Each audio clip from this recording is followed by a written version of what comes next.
میاں صاحب یہ بتائیے، اب یہ عدلیہ کی میں بات کر رہا تھا، اور آج کیونکہ فل کورٹ پہلا جو میٹنگ تھی نئے چیف جسٹس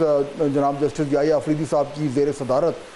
اور اس پہ کیونکہ ابھی 26ویں ترمیم ہوئی ہے، ایک نیا سیٹ اپ آیا ہے، تو بہت سارے سوال بھی اٹھ رہے ہیں، لوگ بڑے غور سے دیکھ رہے ہیں کہ عدلیہ میں کس طریقے سے ڈائنامکس ہوں گے، جو وہاں پہ دراڑیں تھیں، جو گروپ بندی تھی، وہ کس طریقے سے جو ہے وہ نئے چیف جسٹس کے آنے سے اس میں کمی آئے گی یا بہتری آئے گی۔ لیکن اس کے ساتھ ساتھ میاں صاحب ایک اور ایشو جو کھڑا ہو گیا ہے وہ یہ کہ اب یہ جو پریکٹس اینڈ پروسیجر بل ہے،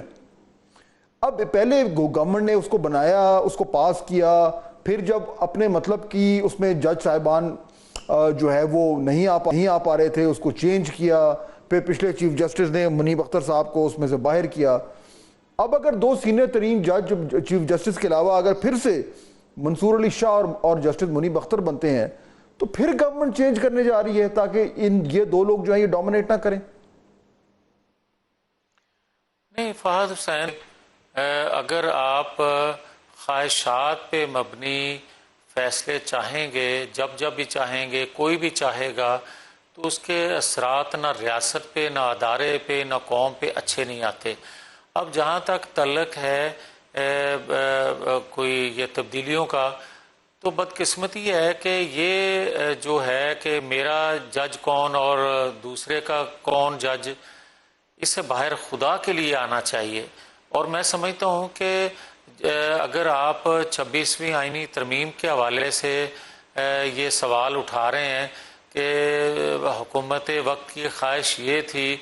کہ ترمیم اس لیے لا رہے ہیں کہ ہماری مرضی کے یا ہماری خواہش کے مطابق جو فیصلے ہوں، تو میرا نہیں خیال کہ ایسا کرنے سے وہ چیزیں پوری ہو سکتی ہیں۔ ماضی میں بھی میں نے دیکھا 77 سالوں میں جب کسی نے کوئی تبدیلی کسی خاص مقصد کے لیے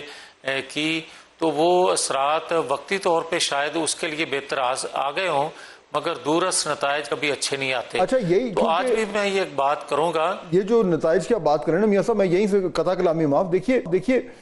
یہ اس میں تو کوئی شک نہیں کہ آئینی ترمیم جو ہے وہ پاس ہوئی دو اکثریت سے، وہ جیسے بھی 2/3 اکثریت آئی وہ بھی سب کو معلوم ہے۔ تو یہ تو میرے خیال میں آپ بھی اس بات کا اعتراف کریں گے کہ گورنمنٹ کا جو پولیٹیکل کیپٹل ہے وہ بہت حد تک وہ اس میں خرچ ہوا ہے، اور اس نے جو ہے وہ بہت کافی بدنامی کمائی ہے جس طریقے سے یہ معاملات آگے چلے۔ میں صرف اس لیے جاننا چاہ رہا ہوں کہ گورنمنٹ کو بھی یہ احساس ہونا چاہیے کہ اگر چلیں آپ نے کروا لیا، آپ نے جو ہے وہ ترمیم پاس کرا لی، نظام چینج ہو گیا، اور میں بالکل میاں صاحب آپ سے اتفاق کرتا ہوں کہ اگر گورنمنٹ سمجھ رہی ہے کہ نئے چیف جسٹس لگانے سے ان کی لائف بڑی آسان ہو جائے گی، ایسا شاید نہ ہو،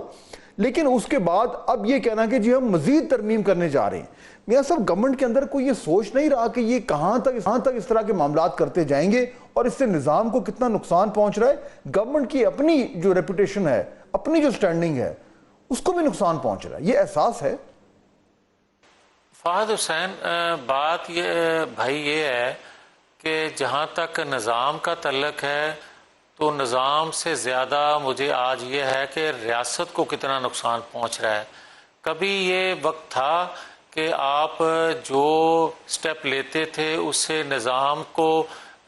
نقصان پہنچتا تھا یا فائدہ پہنچتا تھا، یا کسی شخصیت کو فائدہ پہنچتا تھا، دوسرے کو نقصان پہنچتا تھا۔ اب بات بہت آگے نکل گئی ہے۔ اب تجربہ گاہ یہ ملک مزید بننے کا متحمل نہیں ہے، یہ سسٹم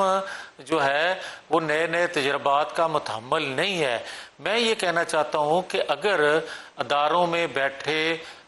جو اشخاص ہیں، جو سربراہ ہوتے ہیں، اگر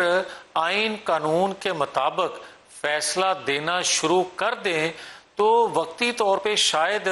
میری خواہش کے اگینسٹ فیصلہ ہو رہا ہوگا، مگر مجھے اور ریاست کو اس کا دورس فائدہ ہی ہوگا۔ لیکن اور بدقسمتی یہ ہے، بڑی اچھی باتیں ہیں اور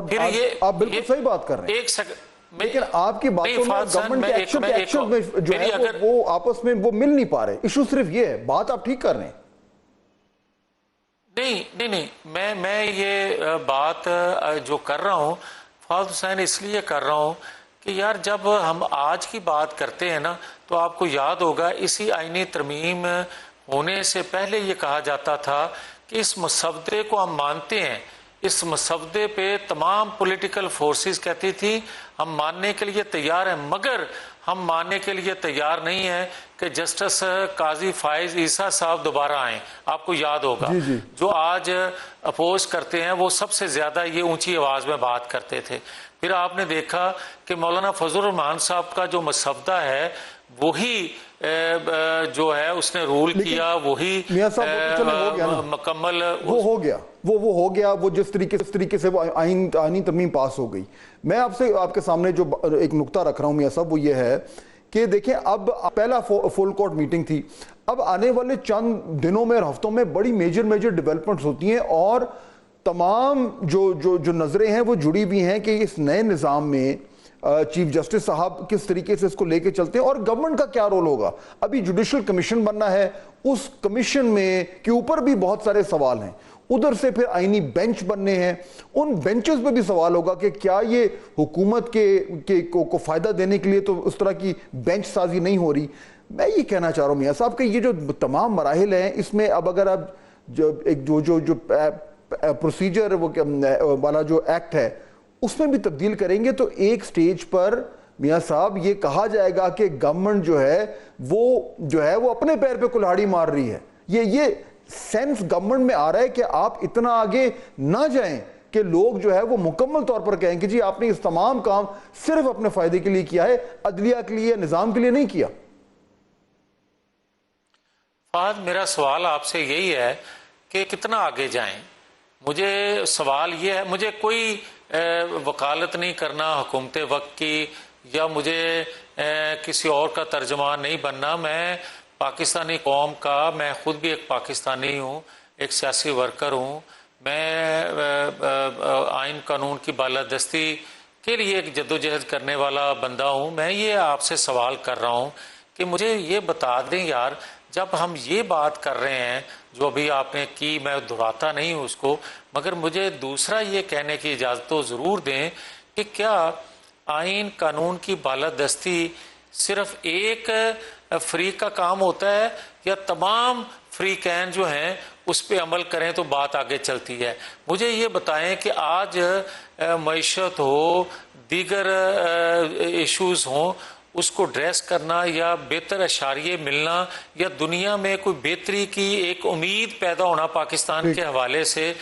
اس موقع پہ آپ کون کیا رول ادا کر رہا ہے، اس کو نظر انداز نہیں کیا جانا چاہیے۔ اور یہ بھی بات میں ماننے کے لیے تیار ہوں کہ اگر کوئی مجھے یہ سمجھائے کہ 2024 میں کیا ہوا، 8 فروری کو کیا ہوا، تو پھر 2018 کو کیا ہوا، پھر یہ آپ بات کیوں بھول جاتے ہیں کہ یار کہیں سے تو شروع کریں۔ ٹھیک، وہ شروع ہوا ہے بالکل، اور امید یہی ہے کہ اب جس طریقے سے شروعات ہوئی ہیں ان میں سے کوئی جو ہے وہ ہر حوالے سے کوئی بہتر خبر ہی ہے۔ میاں جاوید لطیف صاحب بہت شکریہ ہمیں جوائن کرنے